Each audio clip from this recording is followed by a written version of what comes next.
turunkan saat di dunia. Ayah saya meninggal saat saya masuk pesantren. Dan baiknya saya rasakan luar biasa. Beliau mengajar di musalla kecil dulu, sekarang jadi masjid. Itu saya selalu dibawa. Beliau mengajar, saya tidur. Sekarang gantian, saya mengajar, beliau tidur. Dan kadang dipangku, gendong sampai pulang. Saya pernah sengaja pura-pura tidur untuk ingin tahu apa yang dikerjakan ayah saya di jalan. Jaga betul supaya nggak bangun. Begitu saya disimpan di kasur dan bangun, diajak bercanda. Saya mau masuk pesantren, beliau nggak sempat ngantar. Saya bertemu, beliau menangis, peluk saya, minta maaf, nggak bisa ngantar ke pesantren. Saya belum mengerti apapun saat itu. Saya bertekad, insya Allah saya belajar dengan sungguh-sungguh. Sepekan 2 pekan saya dapat panggilan pulang. Saya tanya pada kakak saya yang ikut, sekarang ada di sini, di mana ayah? Beliau nggak jawab. Sampai di Bandung, paman saya, beliau sekarang Sekom MUI Jawa Barat, langsung menyampaikan, nampaknya nggak akan terkejar sampai sana, mungkin sudah dimakamkan. Saya ngerti, paham saat itu bahwa beliau telah wafat. Maka saya pulang. Maghrib saya sampai, saya dapati ibu di ruangan tengah. Saya datangi, saya menahan tangis, tidak menangis sedikit pun untuk membahagiakan ibu saya. Saya datang, saya peluk, saya temani tidurnya. Itu pertemuan saya dengan ayah saya terakhir di mimpi. Saya bermimpi melihat sudah pakai kemeja, tersenyum, mendadahi saya. Sudah. Besoknya saya cari ke kamar, ternyata Allahu Akbar, apa yang selama ini saya pelajari di pesantren, kitabnya sudah ada di kamar semua, sudah disiapkan. Saya menangis saat itu. Saya bawa mushaf. Jadi bapak saya, ayah saya, itu bajunya pun saat wafat dibagikan kepada sahabat-sahabatnya. Bajunya, kitab-kitab ini dibagikan. Ibu saya menunjukkan kemudian ada jam yang nanti nak pakai. Saya bilang simpanlah. Saya bawa mushaf. Dengan mushaf itu saya duduk di ruangan tengah, saya menghadap ke kiblat dan saya mohon kepada Allah, ya Allah, saya tak punya kemampuan lagi membahagiakan ayah saya saat hidup di dunia, tapi mohon jadikan setiap huruf dalam Al-Quran ini, ya Allah, pahalanya mengalir untuk ayah saya. Begitu saya bacakan saat itu, tak bisa saya berhenti, dan tiba-tiba langsung masuk ayatnya, artinya, posisinya, nomornya, gak pernah berhenti, masuk. Saya bertekad ingin berbuat baik. Puncaknya saya sekolah. Ibu, ya Allah, saya ingin berbakti pada ibunda saya. Anda tahu apa yang terjadi? Demi Allah saya katakan, ketika Anda bersabar, ibu saya, Bu, Pak, itu krisis 97, Pak. Waktu krisis, saya masuk pesantren, saya diberikan sempurna bekal seperti anak-anak lain.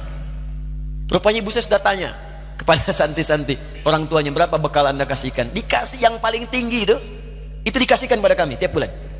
Saya terima. Satu kali libur saya pulang dari jauh, ibu saya tersenyum melihat sedang jemur pakaian melihat saya. Begitu saya tiba, kaget saya.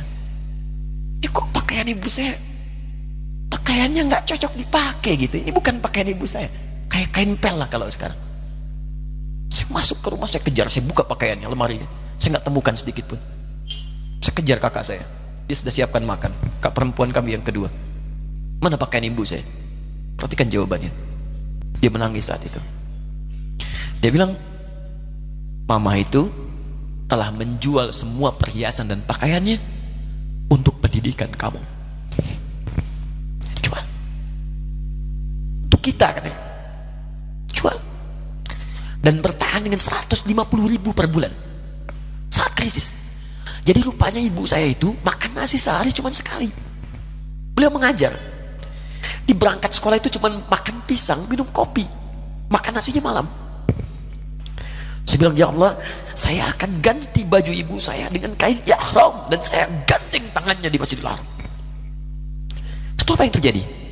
Begitu saya kuliah di Libya, alhamdulillah, saya berangkat, saya mulai mengajar, saya serius belajar.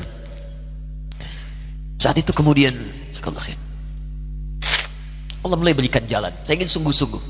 Malam saya bangun, saya sholat, saya belajar, saya menghafal Quran, saya belajar riwayat Quran. Sampai puncaknya tiba.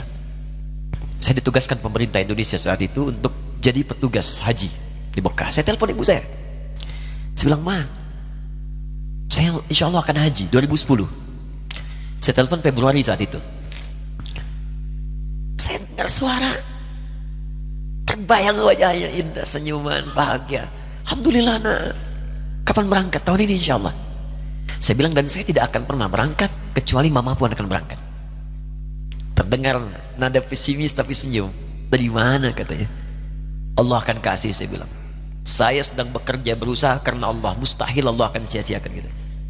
Berapa butuhnya? Porsinya 25 juta. Kapan harus ada? Bulan Juni. Ya, jadi dari Februari ke Juni itu. Ya, Juli bukan Juni, Juli. Ya, jadi saya masih ingat tuh bulan 7 5 bulan itu. Saya ibu, Pak, nabung saya. Saya beli tabungan, saya niatkan untuk ibu saya haji. Bulan Juli mesti setor 25 juta. Jadi semua tabungan masukin situ. Ada yang ngajar ngasih, masukin situ. Masukin semua. Tepat sepekan sebelum itu kemudian didaftarkan, saya buka tabungan. Allahu Akbar, karunia Allah luar biasa. Tadi butuh berapa? 25 juta. Begitu dibuka, Masya Allah, 1 juta. Karena beasiswa nggak banyak, 1 juta. Tapi 3 hari sebelum daftar, entah dari mana ibu-ibu pengajian di KBRI datang. Ustaz, ibu katanya mau haji juga ya? Ustaz mau haji ya? Ibu ikut ya? Sudah nggak usah dipikirin, nanti kami yang pikirkan semuanya. Tiba-tiba dikirim, bayar porsinya di sana, dapat koper paling besar. Bayangkan, tadinya kopernya belum datang, telepon lagi, nak koper belum datang katanya. Saya bilang, Ma, tenang aja, apa hajinya nggak jelas ini? Tidak jelas, saya bilang, insya Allah. Ya. Nah, cuman beritanya berbeda. Begitu saya telepon lagi, Ma, gimana bisa? Nah, telah keluar pengumumannya. Kapan, Ma? 2013. Loh, kan saya hajinya 2010, nggak bisa, harus 2010. Lihat kalimat ibunda saya. Nah, jangan pernah mengambil hak orang lain. Allah kasih 2013, alhamdulillah.